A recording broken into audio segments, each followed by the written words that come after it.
Hello, welcome back to the podcast. Thank you for tuning in.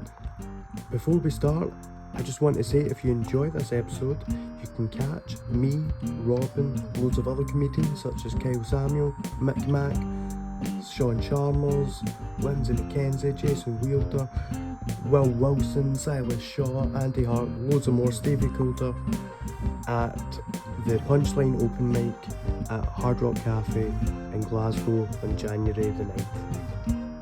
Hope to see you there. But without any further ado, ladies and gentlemen, let me introduce you to Scotland's very own Prince of Darkness, Robin Zetina.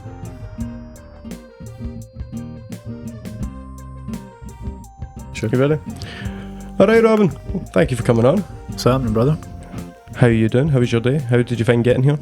It's distinctly average. Distinctly average. Distinctly average. I like it. Distinctly I like average. it.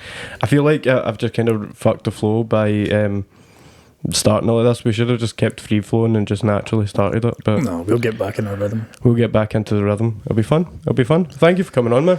You've Anytime, been a man. Thanks for inviting me. very busy boy. So we met at the Keg. The open mic that it was the first date of that open mic starting in, wasn't it? Yeah. I can't. Who was the name of the chap that booked it? Tom Kennedy. Tom Kennedy. Yeah, Shout out. Super nice guy. Aye, lovely guy. But that was a fun show, and you killed it. You That was a good actually, show, yeah. you had my first experience of somebody walking out of a set, which isn't like, I know that it's not the biggest sell, but for me, for the type of comedy that you do, it was great. Oh, there's always someone. There's always someone. There's always someone. He was a dickhead. He was man. He was fucking an interesting guy. Aye. It just these things happen. But yeah, no, it was a good gig. I think it was the first time I'd ever, because I remember going in and then being told I was headlining, and I was like, Oh, did you not know? I had no idea. That's brilliant. Everyone kept coming up and they're like, I'm excited to see what you're going to say. And I'm like, I don't know who you are. So my reputation precedes me, it seems. That's good. Well, that's a good sign. That's a good sign. I hadn't heard of you, to be honest. I think I'd followed you probably from you being added on the bill, but I there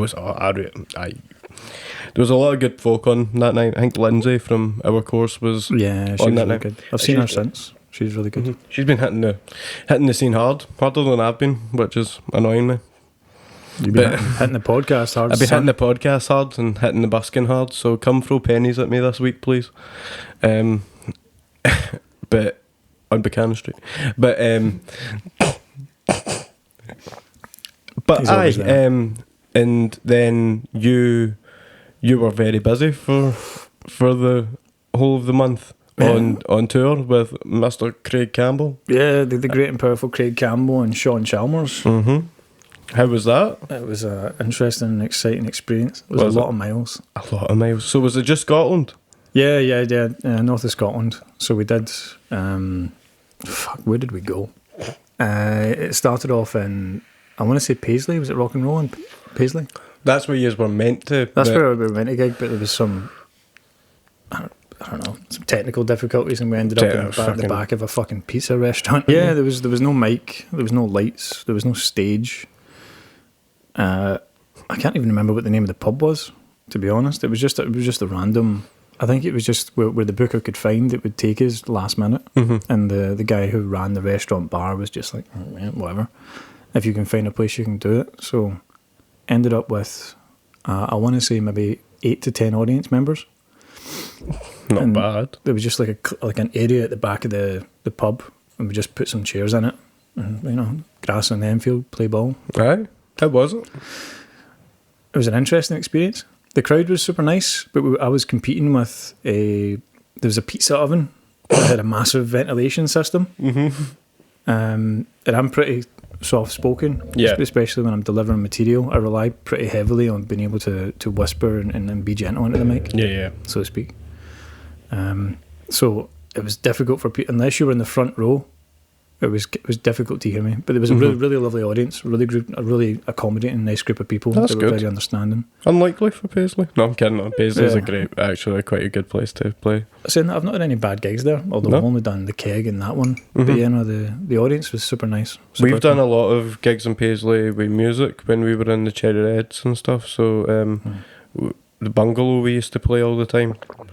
And we've never had a bad night in Paisley. It's great. Surprisingly great. That's it, they've got their own nightlife, don't they? Aye, they do. You can't... The mic. Oh, sorry. Like I said, sorry, I'm new to this. It's alright. Aye, they've got their own nightlife, do you know what I mean? But a lot of places have that, so I think that's maybe why. Like, actual, like, places can actually get a wee bit of a rep about them locally, instead of it just being everyone goes to Glasgow, like it is in Cambuslang, do you know what I mean? Like, since Cambuslang's dead, man. Paisley's pretty cool. I think so. I think it's a bit wild, actually. Alright. One of the busiest Weatherspoons I've been in at the weekends, man. No, it can be a fun night. But aye, so whereabouts else do you? So you started in Paisley. Yeah, we did. So we did Paisley. Paisley was pretty good. We did. The tour closed in Stirling, which was phenomenal. Aye. Yeah, the audience, and I can't remember the name of the venue again because the venue changed. It was the Albert Hall, but there was again some problem, so we got moved to a venue up the hill, and it was like, I want to say like 50, 60, 70 people in like a really small room with a super low ceiling, and they were just game. That's awesome. They were there to laugh. And we were at the tail end of the tour as well, so everybody's set was so tight. So we had Sean MC and me opening. There was a Billy, one of Craig's pals, I think it was Billy Watson, his name is. He went up first and did 10 minutes of material. And then I went up and done 10, then Craig did about an hour or something like that. And everybody was just so tight, it was fucking phenomenal. That sounds like a great night. Set up, punch, just dropping bombs in the room. It was phenomenal. That sounds fabulous, man. Then we went up, I was at the end of the tour. So we did Nairn, Boat of Garton, Inverurie, Aberdeen. Where else we did up there? I'm definitely missing places. Down here we did Cumbernauld. Oh, yeah, no, sorry, no, Dunfermline was the first show. Not that one, my actual personal account. Dunfermline was the first show. Yeah. Right. How was that? Phenomenal. So initially when Craig asked me to do it, he said like do 2 dates. Like, so I was like, okay, I'll do Dunfermline and Paisley. And then I did Dunfermline and he was like, how many dates do you want to do? So I was like, I'll do every single date on this fucking tour. That's awesome, man. The only one I missed was Inverness because I couldn't make it work last minute. Oh, that makes sense, man. But yeah, Dunfermline was phenomenal. Tom Stade did a guest spot. Awesome, man. So what was that? It was ridiculous. I can imagine. Yeah, it was. I think he went up and did a half hour of just like brand new material, and the crowd were they loved every second. Tom went up and done a guest spot, and he was phenomenal. Just absolutely ridiculous. And it was good to speak to him after the show because he got to see my set and give me a lot of feedback. I've got a note in my phone that just says Tom Stade advice, and it just has a list of everything he told me that night. That's awesome, man. But it was really, really useful information that I applied throughout the tour.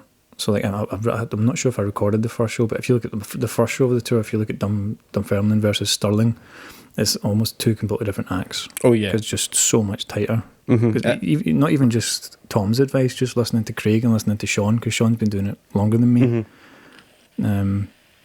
There's just little things that you pick up. But even I had a friend that came to a show, Alec, and there was something that he said to me after a gig, and it was about the way I deliver material, and I enunciated. No, I focused on the way I said a letter at the end of a word. Yeah. Made the punch hit harder, and it's something I'd never considered. It was him that came up to me at the end, and then was like, the way you hit that punch was slightly different, and it was better. And then I started doing it throughout the tour, and then all of a sudden, all my punches were hitting harder. Sweet. So it's just tiny little things. That's the fascinating thing about like comedy and the sort of art, the craft of comedy, is the subtle differences of delivery and the way you enunciate and inflex your voice. It's very interesting. It's fascinating. It's cool. He's not even a comic. He's just like, I'm just one of my mates. I was like, well, could you want to come to the gig? And he was like, yeah. And it was like a subtlety he just picked up on as like a layman, so to speak. Yeah, because he's seen my set so many times, and he was like, the way you done it that time, because it was an accident. I didn't mean to do it. It was just the way I was speaking that night. Yeah. And he was like, the way you landed on that letter, the way you enunciated, it made it hit harder. And I was like, oh. And the more I thought about it, and then the more I started doing it, the more I noticed that he was right. No, I know. So listen to everybody that's around you. No, 100%. Even if some of it's shite, you can at least listen and deduct that for yourself later. Oh, for sure. I've had some implement it. I've had some terrible advice. Oh, aye. You'll get some great advice and then terrible advice and then everything in between. But I noticed that, like, I was saying to my girlfriend before we went and did the Rumbongo, I saw, like, I got the lineup came through and I saw that you were on it right after me and I was like, that's fucking, I'm so buzzing for that. And it was also it was quite cool because similar thing happened the week before it. Chris, who usually does the podcast with us, he was on before me the week before it, and then so it was fun cunts that are on the podcast we're like right next to each other on these Rumbongo shows. It's fun.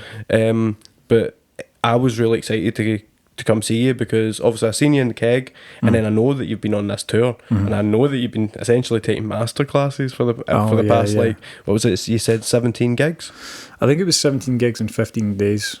So we did maybe it was 16. I think it was a 14-day tour. I missed Inverness, but on the Aberdeen show we stayed and did a corporate gig. Awesome, man. So we did the tour spot, and then after the tour spot, like the shows were back to back, and it was like a Christmas gig. So there was like 100 and 120, 130 people, with a stacked lineup. There was like a couple of guys came up from London, their names escape me. They're phenomenal comics. So we went on and did like a middle 10. Craig opened the show. We done a middle 10, but that was an interesting crowd. Some of them were just there to drink. Yeah. They were very much there with the company credit card. They just wanted to get fucked up. Yeah. Because I can imagine. I ended up walking a table of 7 women. Not deliberately, but so they were kind of being cunts throughout. Right. So like I think I was third or fourth on, and they were just like they just kind of wanted to talk to each other and drink, and it's a comedy show. Yeah. So like, I can just take it to a pub. So they were they were sitting way up the back, and they were just kind of like talking amongst each other and distracting everyone around them, and being a bit of a pain in the dick. So they kind of done that continuously throughout. And the guy that was emceeing, whose again name escapes me, was like, "Going to just shut the fuck up." And then I eventually got up. And I done my set, and again, I'm pretty soft-spoken. Yeah. And there was a bit near the end of my set where one of them shouted out, like, louder! Like, you know, like, fucking classic echo. Right. I can't even remember. I think I said something like, how the fuck can you not hear me if I can hear you? And then it kind of came into this back and forward. And they were all eating sandwiches and sausage rolls, and I was like, I tell you should have a sandwich in it, but I don't think you can afford the fucking carbohydrates. And then they all got up and left. And I was like, oh, guess we're finishing the gig. But the rest of the audience, they were super receptive to it. And like everyone that was, and then everyone came up the end, they were like, oh, good job. They were fucking annoying. I was like, yeah, they were. It's those sort of fucking, especially that kind of put down is fucking hilarious with a heckler. I wish we'd record it. That would have been good. I imagine corporate shows are just generally quite weird like that. Yeah, I try to be accommodating and understanding, because it's probably just like, they probably don't want to see comedy. It's probably just their works when we're putting on a comedy night out, and they want to go out and drink and eat sandwiches and talk to their pals. But so I try to be somewhat understanding, but at the same time, like, if someone's on stage in front of 120 people, exactly, just shut the fuck up. Be considerate. Don't be rude. Exactly, be considerate. Just be nice.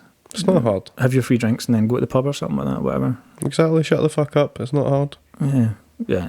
But that was a good gig. Met some interesting people. Have you done many corporate gigs before? That was my first corporate show.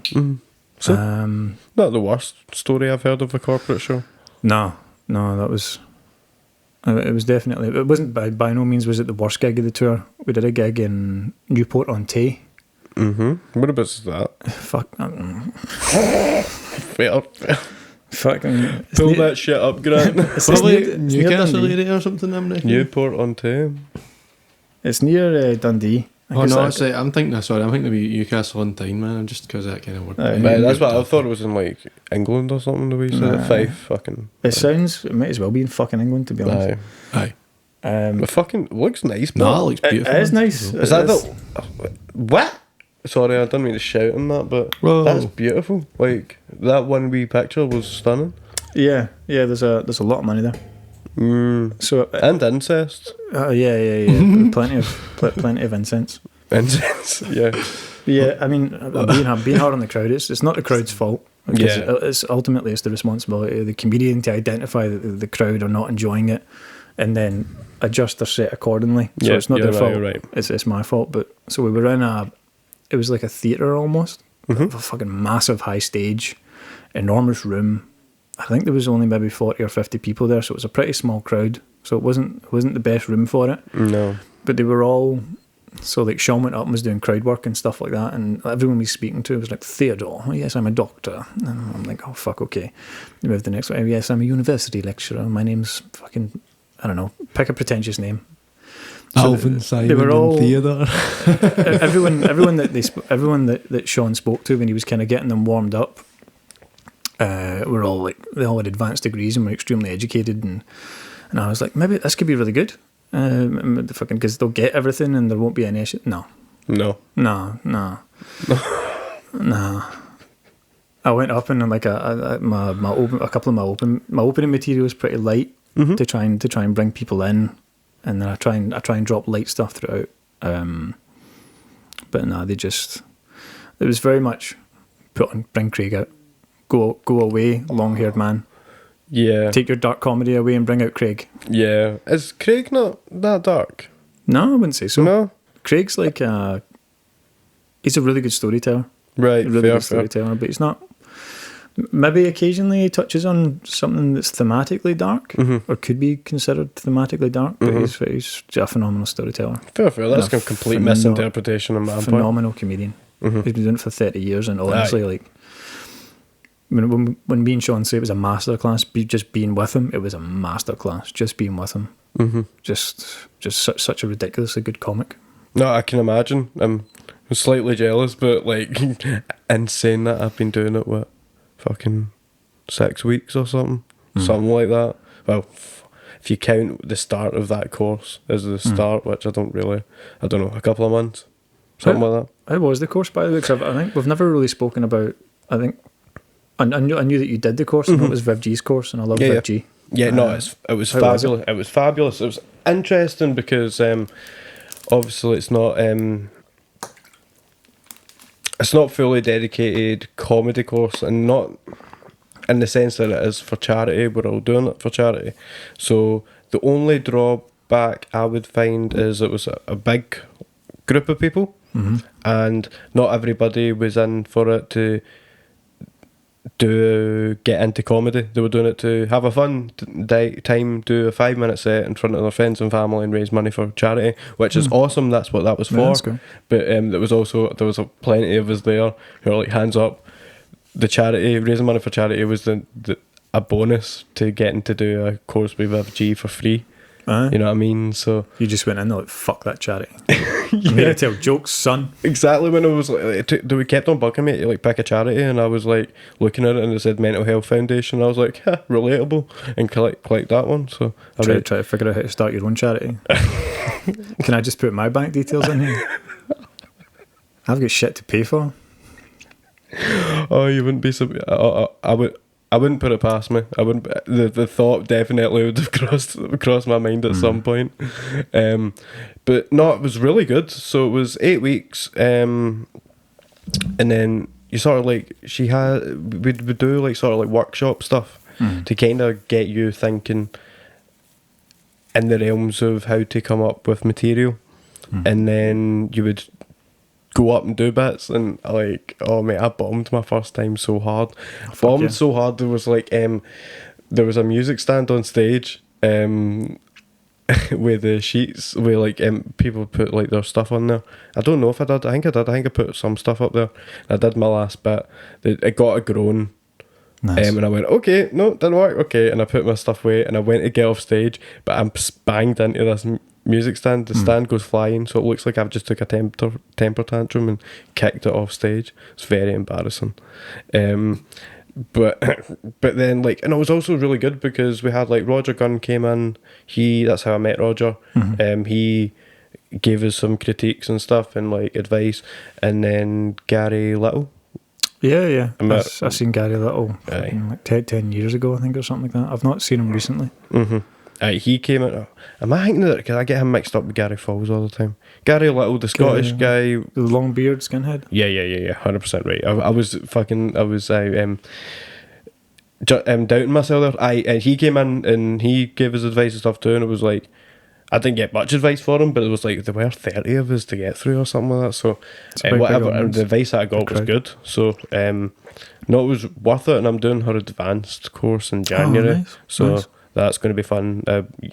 Dealing with hecklers, doing MCing and all that stuff. So that will hopefully give me another wee boost to really start getting it in the new year. So, but no, I think a lot of people I think you see like Joe Rogan's like you can't teach people how to do comedy, stuff like that. But I think even did you watch his episode with Jimmy Carr, the most recent I one? watched some of it. I've only seen like the highlights. I'll probably sit down and watch the full thing eventually. I'd recommend it because he talks about like how beneficial comedy is.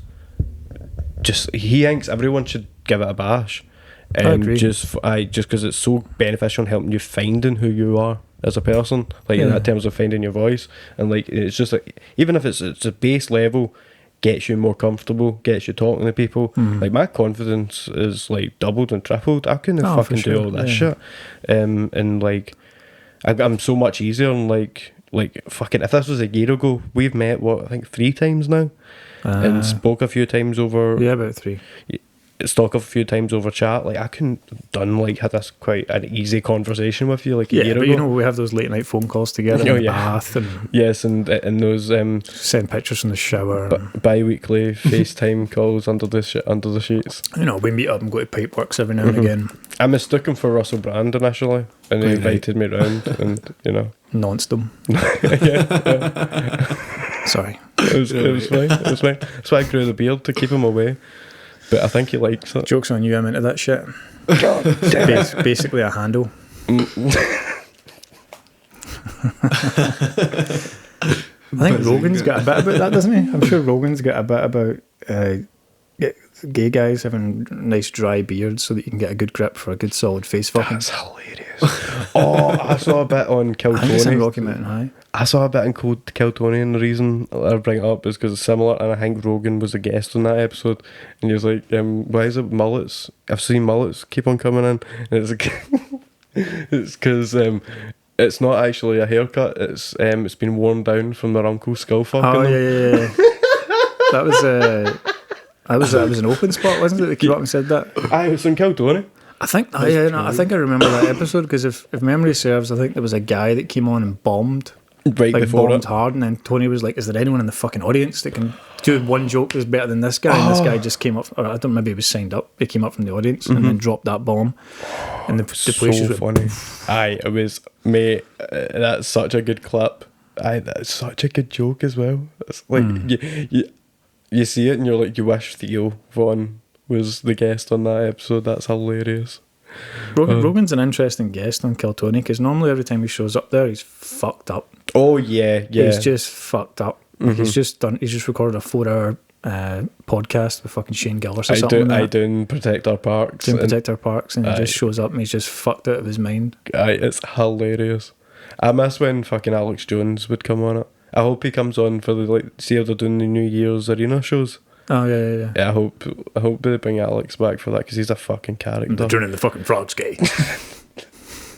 I fucking love Alex Jones. He's a savage. It's hilarious. Do you know there's I don't know how controversial this is, but it's something like what he meant by that is apparently there's been like dumps of a certain chemical into certain bodies of water that are changing the biological gender of frogs. 10% of biological male frogs are now reproducing and are biologically female and able to produce, and that translates to you're turning the fucking frogs gay. That's what it's like a weird amphibian thing. I remember there's a movie I've only gone to Splice that I watched years ago on Christmas Day, and it's Splice, the most brutal movie I've ever watched in my life. But that's what happens in that is they make a deep throat that they make a being. They make a mad being hybrid being. Deep throat the microphone. Oh, sorry. They make a mad hybrid being. Do I need to start from the beginning? I'm alright. No, keep going. You're fine. But so basically, they make a guy, but then they forget they gave it like frog and like slug DNA. So it changes its sex into a female or something like halfway through, or it does it vice versa. It does the opposite, sorry. It's like a female, but then it decides it's going to become a guy. And it's so fucked up. It's like one of the most messed up movies ever. But that's the thing, like we already, but I think that's probably caused by that. Is like, I think that's probably not helping either. I don't know if I remember when that film came out, actually. What film was it? Because I misheard it to go and correct. Splice. I would not recommend it to anyone Pull it up. who wants to have a good time. Pull that shit up, Jamie. Pull that shit. Are you recording? I will be. Are you recording? It's Are you recording? Yes, I am. Sorry. You'll probably recognise the image when you see it because it's a pretty the creature in it's pretty horrific and iconic. It's kind of, it looks like a dressed down xenomorph. Oh, I have seen that come up. It's like a like on Sci-Fi channel. It's one of the most terrifying movies I've ever saw in my life. You might watch Full it tonight. stop. I'm taking an edible tonight. I don't know if I want to. No, you don't want to. No. I wouldn't even. It's one of those. I watched. Because they try and fuck it, don't they? I'm pretty sure I've watched this or most of this. And It's really bad. I didn't really want to get into it, but basically they make a. It gets bring the mic closer to yourself. Mate. I don't want to get into it, but or spoil it for anybody. But it's pretty bad. It's pretty freaky. She starts having like an affair with the husband because it's a couple that make her, but then she turns into a guy and then gets the woman pregnant at the end, and it's nice. I don't know what it is. We fucking people coming up with these ideas, man. It's fucking mental. It looks quite cool. There's definitely some guy sitting in a writer's room somewhere. What if we made an alien and then we fucked it? What if we? Here's what we do: the man fucks it, and then it becomes a female. Wait, no, the gender swaps. Yeah, 100%. The man fucks it when it's a chick, and then it turns into a dude, and then fucks the girl. It's just nice. Such a badging, isn't it? And I watched it on Christmas Day. Taking that script to fucking some producer, and they're like, "Yeah, we can make that. Why not?" Mate, it's one of the worst movies I've ever saw in my life. I'm sorry. It's just like... But it took them a decade to greenlight Deadpool. Oh, mental. I know, actually. They should have just taken it to porn producers. I think that's what how most B movies get made. You just take it to people that shoot porn. If you're going to shoot porn, do I just shoot something that's like slightly more creative? Slightly. I've seen some creative adult films in my time. This is what I'm saying. Like, that movie looks quite creative. I'm not saying that porn isn't creative. I'm just saying that that's only slightly more creative That's than only porn. slightly more creative than some pornography. Than some pornography. It probably doesn't have the story. It probably doesn't. It was quite the cast, if memory serves. It was the chap from The Pianist. Pull up the cast of this film. And he was in Predators as well. Remember, he was fucking jacked in Predators. Just cutting about with his giant fucking nose. Being a predator. Technically a predator in that. What? I think... So, the cast is really good, It was a really good cast. Mm-hmm. Where am I? Just the cast down here. Right? This guy, Adrian Brody. Yeah, that's Sarah Polley. Fantastic actor. But, like, he's been in loads of stuff. I can't off the top of my head, but... Oh, fuck, I recognise him now. He's been in millions of things. He was in The Pianist, which is just a ridiculously good movie. Grant, go up a wee bit and just hit on movies. Where's that? Yeah, just there. Ooh. I'm trying to think where I've actually saw him from. That'll be... I'll go grab. Said he done Predators. Oh, wait, that... King Kong. That's where I know him from. King Kong. That's a good movie, the Peter Jackson one. I enjoyed it. The video game, the tie-in video game was fantastic. I had it on PS2. It was actually. And it triggered my fucking hatred and fear of centipedes. I actually know what you're talking about. That's absolutely insane. No, I have a horrific centipede fear. No, it's... I want to say fear, more disgust. I would, if I had a shotgun, I would fucking kill them all. Think he really needed the money when he came into this place? Or do you think, like... or do you think he just thought, this is quite groovy, this is of the time, do you know what I mean, or something? He's like, what we doing? Oh, so we make this horrible creature thing? That sounds like, I get to fuck it? Okay. Sold. He's like... Just coming off the back of fucking The Pianist. He's like, oh wait, I get to fuck this little alien creature thing. Fucking mental. Absolutely insane. To be fair, I can't tell if you're going to have an affair, is it worse to have it with an alien creature that you made with your wife? Then what? Than just a female, human female. No, I think it is worse because it's not technically incest. Technically. Well, they raised the thing from, like, birth. So then that begs the question: what is the gender of this alien? Female? It changes. Fun. It's female when he pumps it, Okay. and then changes to dude, and then pumps the chick. Oh, what a legend! Fucking. What a G! Just aliens, just like 2 for 2, brother. This is like that's Loki shit. Like original Norse mythology Loki behaviour. It's a good guy. What was I going to? I fucking had a joke. We got a long way from being on tour with Craig Campbell. Yeah, this has been fun. It's been real. Sorry, has been real. I went on the tangent after the frog discussion. I probably shouldn't have even brought that movie up. No, That's it's what fine. happens. This has been fun. Let's keep going. I'm going to check I'm still recording.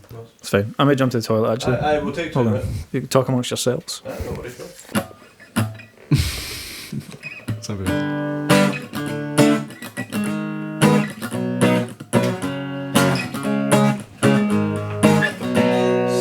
Somebody once told me the world is gonna roll me. I ain't no sharpest tool in the shed. She was looking kinda dumb with her finger on her bum in the shape of an L on her forehead. Well, you start coming and it'll start coming. Are you ready? Hit the ground running. Yeah, boy. That sounds fucking sexy. I'm going to do some recording on it. Musical You- interlude. Musical interlude. Right, so Welcome back. welcome back. Feels good to be back. Feel it does. I can imagine it would. So What were we talking about? we were talking about Splice, aliens, the legend. Yeah. If it was worse, I'm regaining my train of thought. So the comparison I was saying, if you're going to say, is it worse to fuck this alien chick that you've raised with your wife than just some random girl, would it be worse to fuck your adopted daughter? Of age, I assume. Of age? I assume. Fuck. Just fucking spawn camping? Fuck me. Sorry. That's beautiful. I don't know why Not I beautiful, you apologised. know what I mean? I'm not sorry at all. That's mental. That was a lie. That was mental, wasn't it? Leave it in. Leave it in. We're keeping it in. Comedy. Comedy. Here, have you ever been to the academy? Like the O2 Academy? Oh, yeah, for Yeah, sure. for gigs. Yeah, have you lots. ever seen comedy in there? No. I saw Mark Norman in there, and Oh, yeah. he struggled in that room. It wasn't because of anything but the room, and the audience were a bit too fucked. How did they put chairs out? Yeah, it was chairs and everything. It's just, mate, it's like the high, like he's a miles away from like the front row, like Yeah. like not really, but like It's, too far away. It's a pretty high stage as well for sitting down. Even to the point where I've heard other people think that he got heckled when he didn't. Somebody said something stupid. Somebody went, and other people went boo to that guy, and he went, Oh, okay, we'll right. avoid that shit. And I think it was when he mentioned Jews, and the whole place just went silent, and I was like, whoa, what's this tension all about, man? It was a weird Because, gig. Glasgow hates the Jews. Apparently so. It was a very small community of Jews, and We Catholics and Protestants, nothing else. yeah. Anything else? What was the bit? Do you remember? Like, No, he completely avoided doing any material on Jews. The only stuff he did was really like kind of saying that I don't want to spoil the stuff because no, quite right. Ruin his bits. ruin his bits, because he's working on a lot of new material for like his new thing. But so I won't. But he's a lot of comparing himself to a lot of stereotypes. Really funny stuff, man. He done a really. I can talk about this. He mentioned Nicola Sturgeon.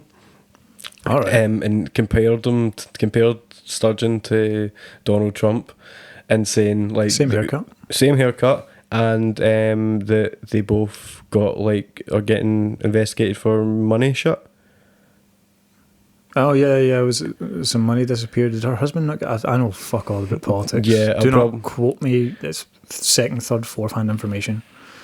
I avoid it all, man. Her husband got arrested or something? Something like that. Some money I think she done got disappeared. investigated for a wee bit. I don't really know what the whole spiel I is. have fucking no idea, man. Just politicians being politicians. I Doing have some- no idea why any of you are surprised. Yeah, It's what they do. doing that politician shit. Don't trust a politician. Mind we wrote a song about that. Aye. A Throwback. punk band doing a song about politics? Yeah, we hit the nail on You the guys head. breaking some new ground? We were The chorus was breaking some literally, new ground. don't trust a politician. Yeah, it was. It's not a part of their mission on their search and greed for power. Something. I think I'll make it, Jamie. Could be. So what do you think? Spawn camping? Huh? I don't know. When? Is it cool to bang your adopted daughter? I don't know, man. What do you mean? Is your name Anthony Kett? Are you the guy for Red Hot Chili Peppers? Yes or no? did Anthony Kiedis do that? No, but I think he ended up having. I don't. This might be wrong, like we say, but I remember reading somewhere that he got with one of his dad's mistresses or something like that back in the day when he was like a wee boy, Recycling? the mic, Grant. which is mental. Hello, how's it going? There we go. He's just jumping in the toilet. But I don't know if that counts as the same. But technically, he's adopted. Like Who are we talking about? by his, I don't know. Talking about Anthony Jeselnik recycling one of his dad's old misses. Oh, nice. Allegedly. Allegedly. I might be wrong, but I know he's a Red Hot Chili Pepper, that boy, isn't he? So keys in the name. Oh yeah. All the shit they get up to, man. I heard something about who's the singer? Anthony Kiedis. Aye, they had something about fucking picking up a 14-year-old lassie on tour Fucking hell, for man. like a couple of like weeks, and then A couple of weeks. aye, she Drop was her like, back off at school. I think so. I think it was a train spotting situation. Better watch out, Flea's going to show up at your door if you're talking all this nonsense about his bro on the podcast. I know. Gonna like fucking boom, boom, boom, boom. You know what I mean? Aye. Some of that bass slappy slap. Some of that fucking... Yeah. I do love the Chili's. Other fucking class I band. seen them when he did... Where were they? Was it Hamden? Hampton Park, they I were imagine. phenomenal. Absolutely phenomenal. It's mad to see Will fucking Ferrell, that good a drummer, man.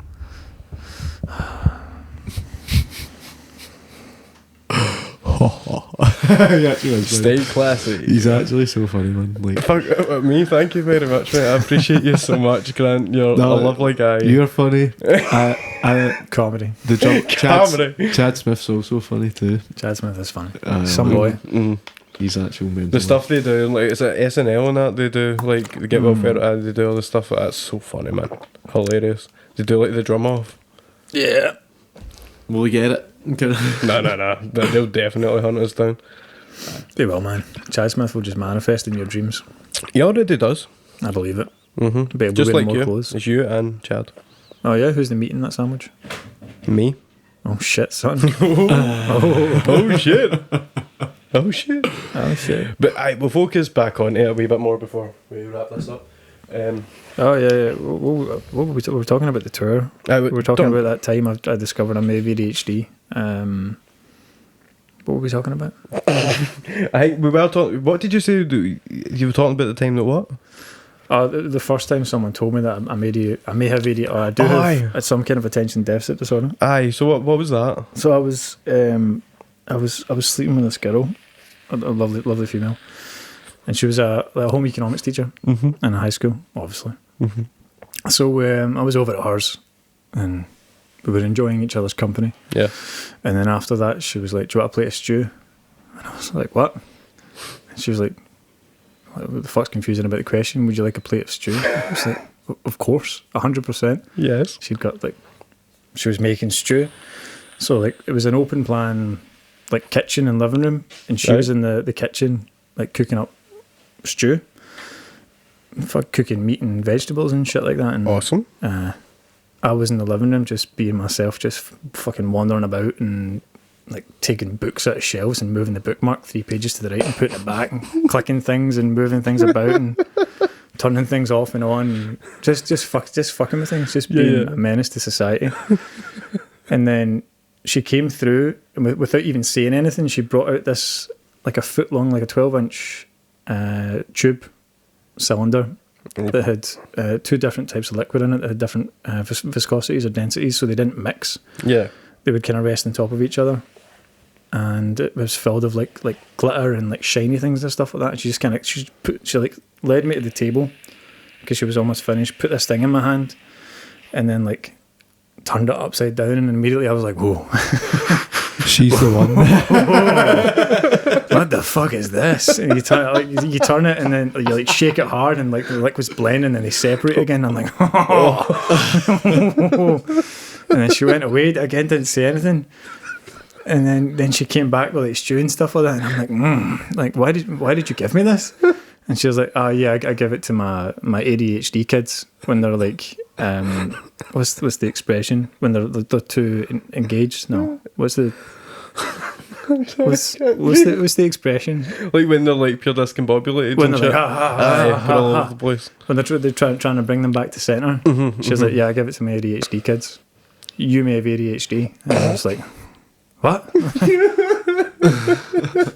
Surely you can't be serious. Continues to play with it. Yeah, continues to play with it. I'm like you could like it was a nice girth, so you could like spin it in my fingers and then you shake it, and I'm like, whoa. Just staring at this tube. It was like a yellow liquid and a transparent liquid, and you shook it super hard and it blended together, cool. And then they separated, and then the glitter fell down. I'm like, can I take this with me? I need this. And then she gave me a plate of stew, and it was delicious. Delicious stew. That was when I discovered I may have ADHD.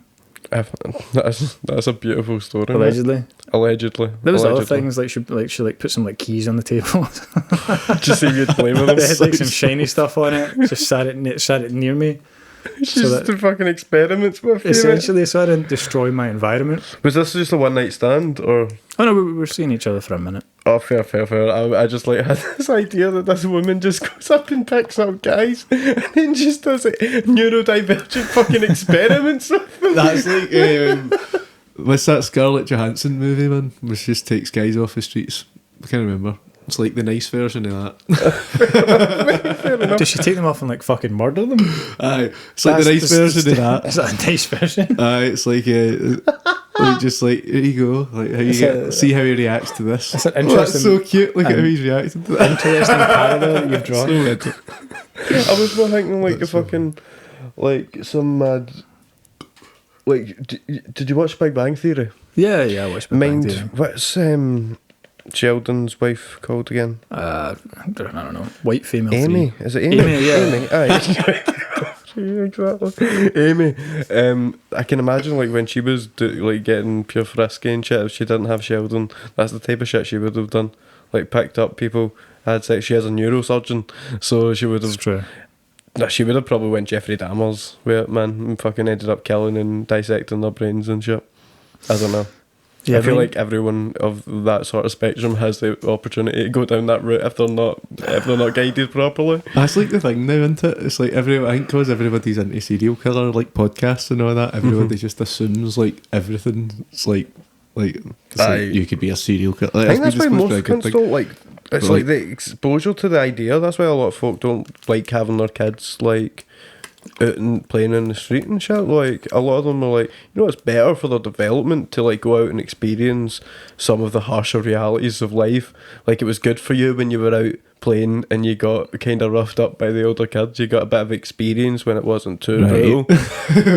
Well, you know what I mean? Like yeah. Like it's you need to go out and get fucking tetanus or something. You need to go out and fucking like rough yourself up a bit instead of hanking like war's Call of Duty.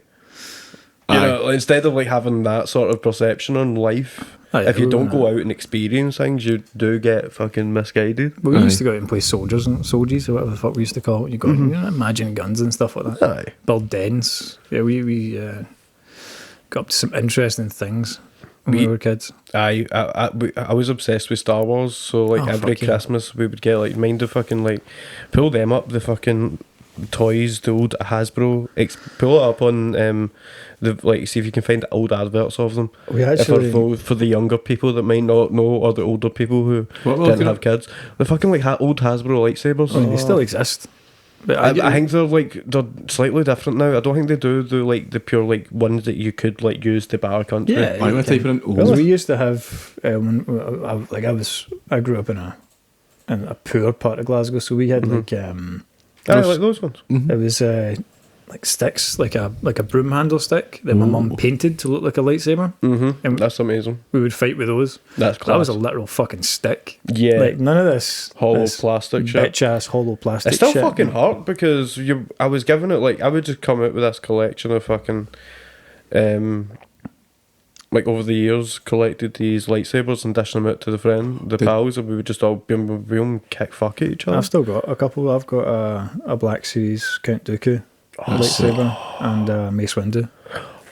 Oh, Did did you ever- engrave motherfucker on it? Because he did it. I'm tempted. I would, 100%. If I would wait motherfucker. until if I ever had the chance to meet him and be like, "Can you engrave motherfucker on this? Here's a blade," and he'd be like, "What? How did you sneak a knife into this?" I'm like, Well, stop "I was asking taking it questions. up the arse, mate." Did you ever have the Prison pocket. Prison pocket. build your own lightsaber kit? Never What? had that. Isn't that a more recent thing? No, well, it was out at the time. I remember I got it I bought it in Asda one day, and it was like awesome. You got to choose your kyber crystals and shit. Oh shit! That sounds. I think I was before that because I had the Count Dooku lightsaber. That was the one I had because I liked the curved blade, not the curved blade, the curved hilt. The curved Handle. out either like what's that inspired by? This Oh, that's it. scimitar, like the old like Arabic. The scimitar had a curved blade. I don't think it had a curved hilt. Trust you to have the bendy one. Isn't it off? It's like an old. My cock Jewel cups like blade? that. Oh, I've no idea. I'm so glad that you've missed that. You said something about having a tiny cock. Pretty much. That's- No, I said my willy curves like that. Well, to the left, I think everybody's does. Yeah. Aye. Probably. We've discussed this before. I think it depends what hand you write with. Hey. It does. Aye. I have noticed because, yeah, it would make sense. Aye. But no, I remember what it is. It's Charlemagne apparently has Charlemagne? Charlemagne's one of his swords. If you Google Charlemagne's saber, I certainly remember my Charlemagne. May my armies be the rocks and the trees and the birds in the sky. That one? Oh, I love your voice.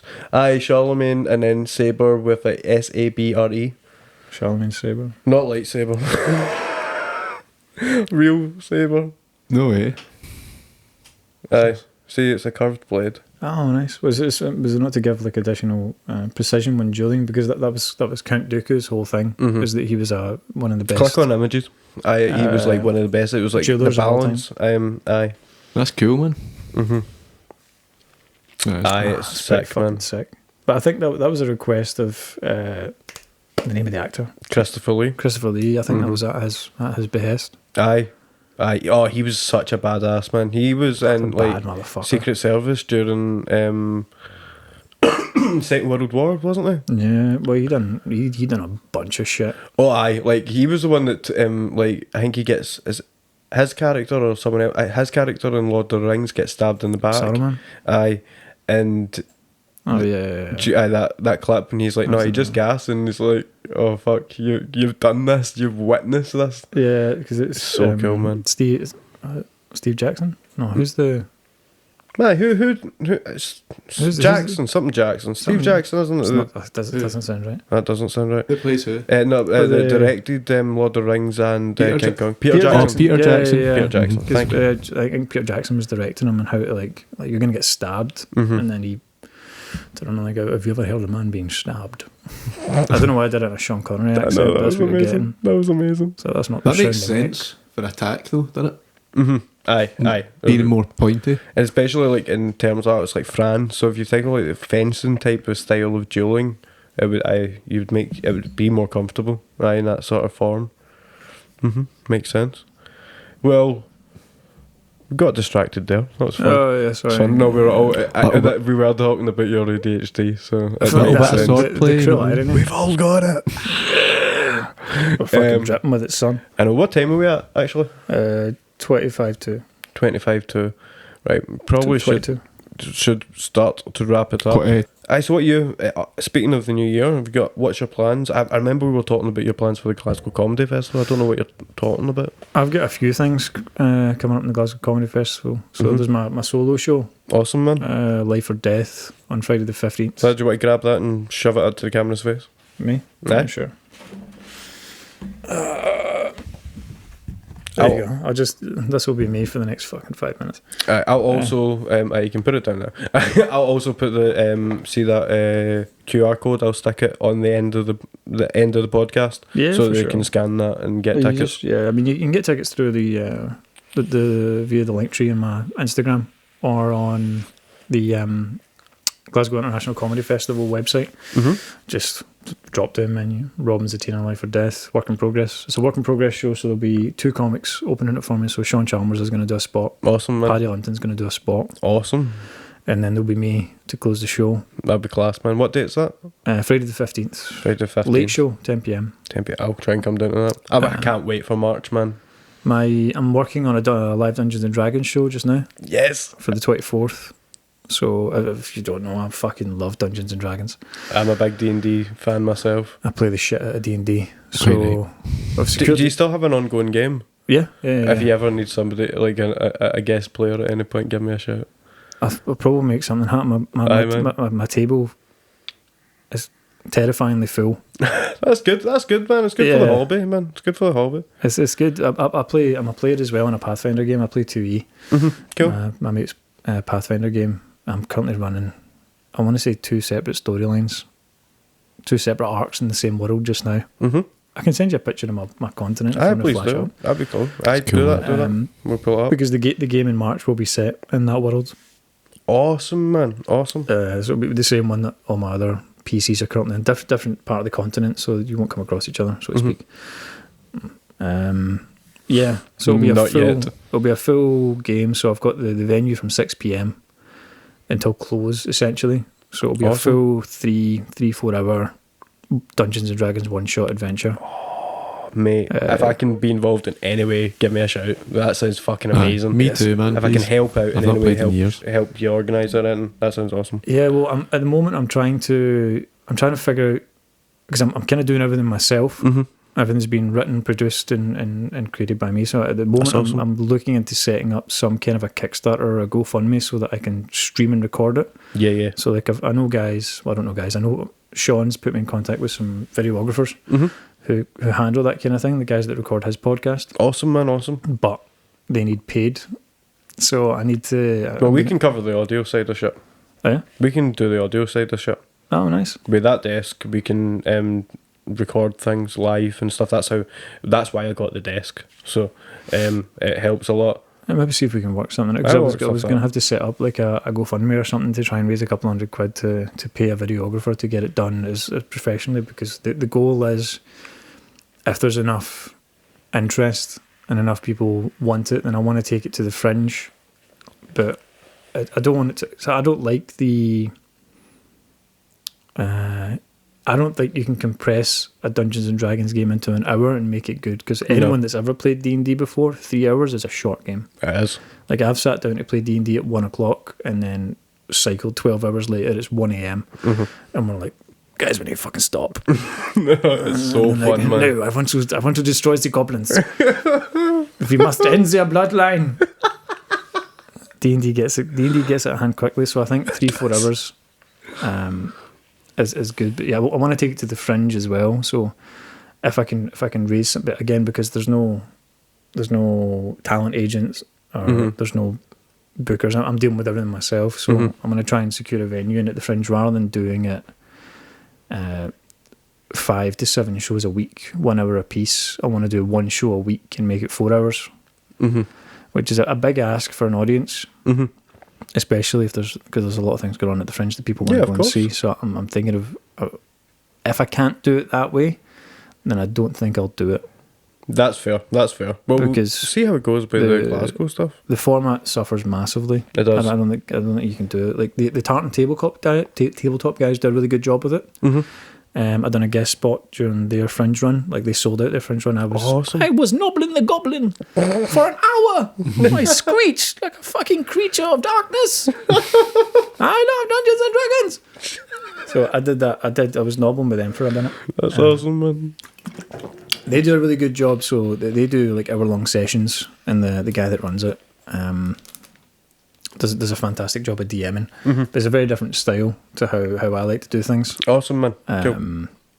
So yeah, that'll be on the 24th of March. I'm working on the promotional material just now, so if I can get it finished for this podcast release, and I'll send you a picture of the poster and you can flash it up. Awesome, man. That'll be cool. Tickets aren't available yet, and they won't be until I can get the promo done, so that it's attached to some cool art and stuff like that. The cast for it's already kind of filling up. So it's going to be a combination of actors, actresses, and comedians. That'd be cool. And maybe a cool guest spot. There might be maybe a comic coming along. Awesome. That would be pretty exciting to have him involved. But again, it's all conversations at this point. So that'd be cool, man. That'd be cool. Yeah, check out my Instagram if you go on Robin Z Comedy. I think it's Robin Z Comedy on Twitter as well. I'll probably be announcing stuff in the new year. There's the link tree there, so all that stuff's there. Oh yeah. Oh, I need to take off the Craig Campbell tour list now. Yeah, that's for my solo show. Awesome, man. That'll be fucking. It'll be in there for sure. I'm excited for this, and I hope the D&D thing goes successfully, because I think you could end up creating that in there like a podcast or something. That'd be really fucking cool. That's what I'd like to do. So I've written it. Like the story exists. Well, I say the story exists. The framework for the story exists, and then it's ultimately up to the players to see what they want to do. I'm going to do it. I do my best not to railroad. It's a one-shot adventure, so there'll be an somewhat obvious path for them to follow. But I've done one-shot adventures before that have got massively out of proportion. Like I ran a Christmas horror one-shot once. And I just kind of threw it together, and it was like a vampire Santa and stuff like that. You know, they were called to this place by this ethereal being that was like, "Fuck, go sort this shit out." And I just threw like a bunch of homebrew, like weapons and stuff like that. It was just a fun one shot, like to have a laugh role playing. And my brother was playing in the game, and I created an item. I found an item and then reskinned it, and essentially it was like a mystery potion. So you took the potion and you rolled a D100. Anything less than 50, you were an instant chicken. You were a chicken for 10 minutes. Nice. Tough shit. And then it kind of got slightly better, and then at the 99th percentile at the top end was an adult black dragon. And I was like, high risk, high reward. Yeah. And then he rolled 99. Jesus. And and I was like, I guess you're a fucking adult black dragon. And they circumvented, so there was a whole section. So they started in like a town, and then there was like a castle. It was like a coastal town, and there was a castle in the water. Yeah. Where like the old guy that used to deliver presents, who's not done it for generations, but now people are disappearing. And there was like a decrepit bridge between here and there, and there was a place where like I'd written all this where they could like get a boat and like charter a boat and like take it off over there, and there was like stuff that would happen between leaving the coast and then arriving, and they were just like, I guess we'll just fly over it all. We all get on the Black Dragon and fly straight to the castle. Yep, over there. Quite right. And I was like, okay. And I'd built an encounter with these kind of like horrible thing-like flesh creatures. So like when they arrived at the front gates, there was two kind of burrows, and these creatures kind of poured out of it and attacked them. But he was still a full black dragon, and all the burrows were interconnected into like a kind of a nest in the middle. So there was like they were low CR. Yeah, it's really easy to kill, but they swarm. But he was still full adult black dragon, so he just acid breathed into the hole, and I was like, what are you going to do, mate? What are you going to do? Like that, like these things have like 5 HP each, and they were like supposed to be one hit kills. But, never mind. That's taking one hit kills to the fucking nth degree. Yeah, that's amazing. But it's just the nature of Dungeons and Dragons. It's amazing game. Like, there's no way I could write for that. First of all, I didn't expect him to like get it and immediately just take it. I thought it would like in the middle of combat, he'd like fucking chug it, and there's a chance maybe he becomes a chicken, or maybe he becomes something a little bit cooler, like an owl bear or something. Yeah. But no, I just immediately took it, and it became a black dragon and just circumvented 4 hours of work. That's fucking insane. Well, they do say life is what happened when you plans, but Dungeons and Dragons is what happened when you plans. Yeah. It was a lot of fun though. The important thing is they had a good time. They had a good laugh fucking about with all these magic items. I probably tell you anymore because they might manifest in the game at some point. That'd be cool, man. I keep it Gotta because give I away will your be following secrets, this. do you know what I mean? Aye, and I'll be following this closely. So if anyone Looking picks up a forward mystery potion, be careful because it might turn you into a fucking chicken. I'm changing the stats. Anything less than a 75, make sure you're checking that. to it. Fair play, mate. Fair play. The dice have fucking betrayed you. Right, we should probably sorry. fill this up because we've got Jamie sitting waiting. Right, thank you so much, Robin, for coming on. Absolute pleasure. I'll be on. I'm sure I'll be on again. I hopefully see you in the New Year's. But yeah, check out my solo show. 20% of the tickets are already gone. Oh, really? Alright, I'll try and fucking nab So- myself a ticket then. Right. So 20% are gone, and I'll announce on Instagram about the D&D show. Awesome, man. Looking forward to it. Alright. An absolute pleasure. Thank you for watching. Good to meet Thank you, you. Nice to meet you too, man. And we'll Have a see good you, night. see you soon. Stay Ciao. brutal. Cheers, man. Cheers. Cheers,